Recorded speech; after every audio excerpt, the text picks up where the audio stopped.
This is a part of the Train Without Pain series. So today we're just going to talk about some things, some exercises, and give you a few tips on how you can reduce the lower back pain.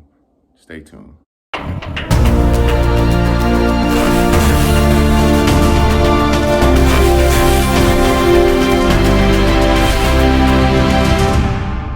So before I get in this video, one thing I need to tell you, I kind of gotta talk fast. I need to be to work in a little bit, but please like this video. All right, give it a thumbs up.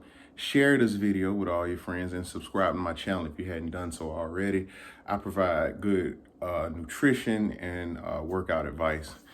You know, one of the things that inspired me to make the Train Without Pain series is, as you know, I'm a full-time personal trainer. I work, I do one-on-one training and I do a lot of large group training.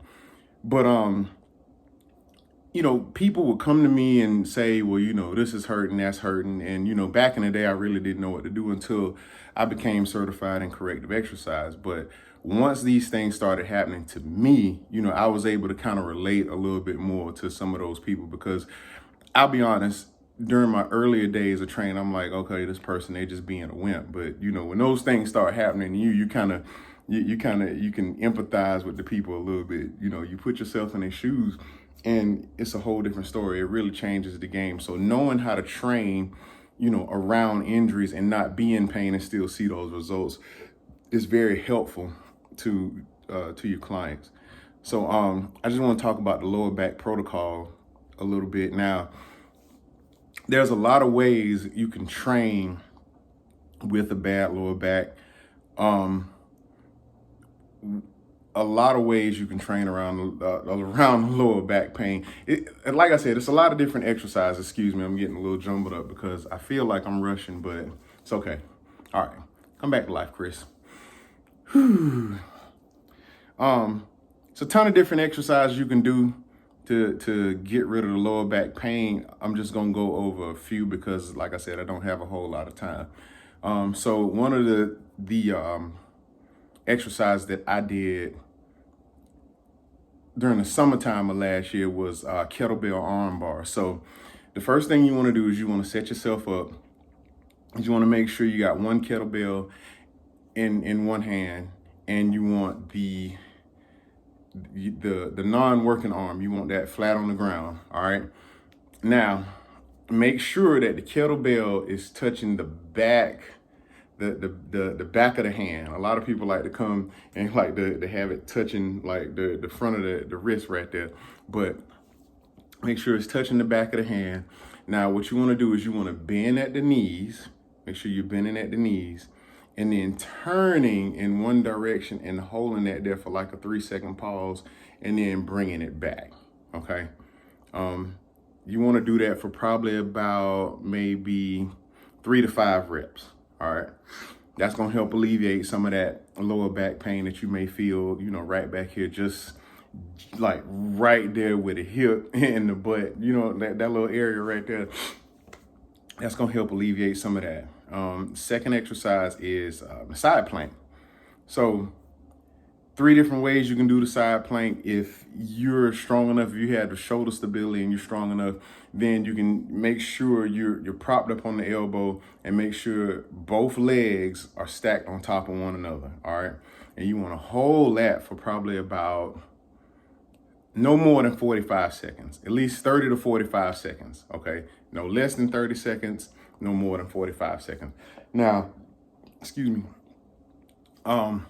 If you're not strong enough to prop yourself up on both legs, then you can prop yourself up on one knee and then straighten one leg. So the bottom leg should be bent and then the top leg should be straight. And you'll do that for the same amount of time on both sides, okay?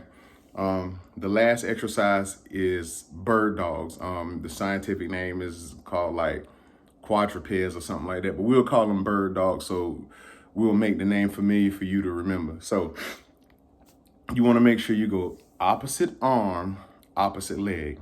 Listen closely. If you try to do same arm, same leg, you're going to fall over. Okay. So opposite arm, opposite leg. So left leg, right arm, if that helps you any. All right. Now, once you stretch out the right arm and the left leg, you want to hold that for probably about 3 seconds and then bring it back to the starting position. Be sure that your upper back is nice and flat and you're on all fours. All right. Try to maintain the straightness in that upper back the entire time. You want to do about 5 to 10 reps each side, and you want to do that for about 3 rounds. So 5 to 10 reps, that's 1 set, and then you'll do 2 more like that for a total of 3 rounds. All right.